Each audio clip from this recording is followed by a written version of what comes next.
Hello friends, Cinderella and four knights के part 3 में आपका स्वागत है। जब यूनसंग सच्चाई बताने जाता है, ह्यूनमिन उसे साइड में ले जाता है। वो कहता है कि अगर सभी ये सोचते हैं कि हावान मेरी गर्लफ्रेंड है तो ये अच्छा है, क्योंकि तब हावान से कोई और डेट करेगा ही नहीं। और इस तरीके से वो यूनसंग को इस बात के लिए मना लेता है कि वो ये सच्चाई किसी को न बताए कि वो उस दिन हावान को केवल प्रिटेंड करने के लिए अपनी फियांसी बनाकर लेकर गया था। तो हावान इस बात से काफी दुखी रहती है कि उसके डैड उसके रियल डैड नहीं है और इन सब वजह से वो हर्ट रहती है। और आगे यूनसन जब वो भूखी रहती है तो उसके लिए अपने हाथों से अच्छा खाना बनाता है और हावान उसे मजे लेकर खाती है। आगे ह्यूनमिन हावान से कहता है कि यहाँ पर सबको लगता है कि हम इंगेज्ड हैं। वो कहता है कि हमें प्रिटेंड करते रहना चाहिए और इस ढंग से तुम लड़कों के बीच में रहकर भी सेफ रहोगी। तो हावान उसे सबक सिखाने के लिए उसे अपना हाथ उठाने के लिए कहती है और उसे पंच मारने जाती है, लेकिन ह्यूनमिन बच जाता है और उसे पकड़ लेता है। आगे हावान जीवन से मिलती है तो पूछता है इस बार तुमने कितने पैसे लिए हैं। तो जीवन स्काई हाउस में वापस एक मकसद के लिए आया था। उसे जानना था कि उसके दादाजी जबरदस्ती उसे अपने फैमिली में शामिल करने में क्यों लगे हुए हैं। तो हावान को पता चलता है कि सारे कांग ब्रदर्स साथ में बैठकर खाना नहीं खाते हैं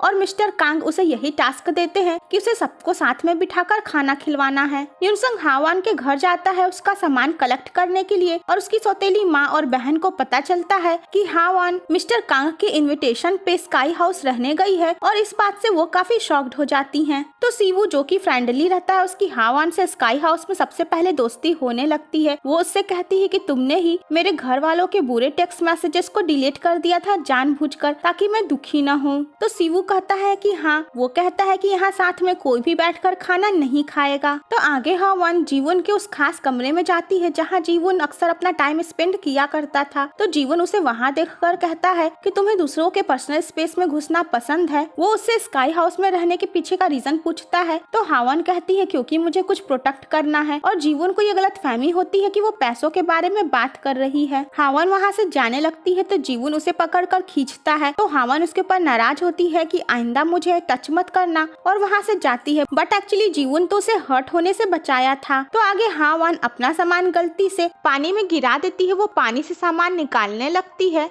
तो वहाँ पे तीनों ब्रदर्स आते हैं। सीओ हावान की हेल्प करता है और वही जीवन उसे वही फ्लावर्स निकाल कर देता है जो वो अपनी मॉम के लिए फ्यूनरल हाउस में लेकर गई थी। तो वहाँ पर ह्यूनमिन एक बार फिर से ये शो करता है कि हावान उसकी गर्लफ्रेंड है और जीवन उससे दूर ही रहे। तो हावान की ड्रेसेस गीली हो गई रहती हैं, इसीलिए यूनसंग उसे ले जाता है शॉपिंग कराने के लिए और वहाँ पर हावान की मुलाकात होती है हेजी से और हेजी ये जानकर शॉक्ड होती है कि हावान स्काई हाउस में ही रह रही है। तो आगे स्काई हाउस में ह्यूनमिन हावान को शो करता है कि उसके स्कूल की यूनिफॉर्म उसके पास है और वो उसे धमकी देता है कि अगर वो उसके पास नहीं आई तो वो उसे काट देगा। हावान कहती है कि ऐसा मत करो और वो अपनी स्कूल यूनिफॉर्म बचाने के चक्कर में ह्यूनमिन के कमरे तक चली जाती है। हावान ह्यूनमिन की इस हरकत पे उसे सबक सिखाने के लिए उसके क्लोज होकर उसे मारती है। तो ह्यूनमिन उसको पकड़ लेता है और उसके बाद वो उसके क्लोज होता है उसे किस करने के लिए और उसी टाइम पर वहाँ पर एंट्री होती है जीवून की हेजी के साथ, जो कि ह्यूनमिन से पूछने आई थी उसके और हावान के रिलेशन के बारे में। तो जीवून ये देखते ही हेजी को रोक देता है ताकि वो ह्यूनमिन और हावान को एक साथ देखकर हर्ट न हो जाए, लेकिन हावान ह्यूनमिन के पैर पे किक करके उससे अलग हो जाती है और ह्यूनमिन हावान को किस करने के सपने देखता है। तो फ्रेंड्स, इसका नेक्स्ट पार्ट देखना मत भूलिएगा।